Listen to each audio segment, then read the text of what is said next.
So we got this JSX code here, which is basically HTML code inside of JavaScript. Indeed, JSX stands for JavaScript XML, because HTML in the end is XML, you could say. So we got this HTML code in JavaScript. And again, this is really important. This only works because there are transformation steps running behind the scenes because of this process, this npm start process which we started, which transformed this JavaScript code to more browser-friendly code before everything is being served here. And indeed, you can see that transformed code if you want to. Simply open up the developer tools, and here I'm using Chrome, which is the browser I do recommend for development. Simply open up the developer tools in Chrome by going to View, Developer, Developer Tools, or by using that shortcut. And in these developer tools here, go to the Sources tab. And this shows all the sources, all the script files, for example, which were downloaded as part of this page. Now, in here, you'll see a couple of folders, but you should see some static/JS folder or something like that, which should hold a couple of JavaScript files.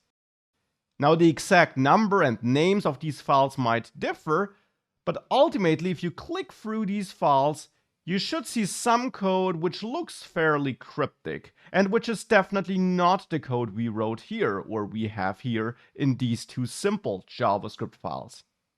Well, it turns out that this is this transformed code, and it's quite a complex code, as you can tell, because React supports many features, and this code does not just contain our source code, but the whole React library source code and the whole React DOM library source code. So the code in these files is not just our code, but the entire React package code. That's something to keep in mind. Now, in these files, in the main chunk.js file here, for example, you see a function named app.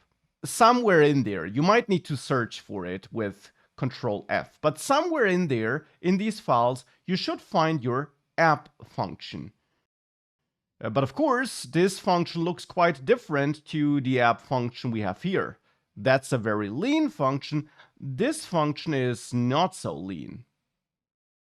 Well, in the end, that's this transformed code, you could say. That is that code which runs in the browser, which is not the code we wrote, but that's what this code is transformed to. And if you have a look at this transformed code, and even that look might change over time, but it will definitely not look like this.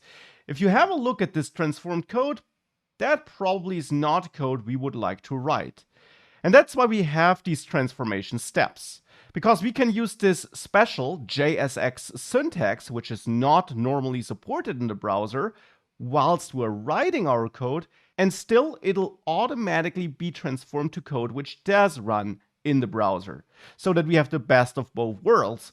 Code which works in the browser, which obviously is important, and code which is easy to write for us as a developer. And I'm just putting so much emphasis on this because that can be super confusing if you're new to React. You do know some basic JavaScript, at least you should, and all of a sudden you see code like this, which is not regular JavaScript. Well, this is just developer-friendly code which we can write, which is transformed behind the scenes.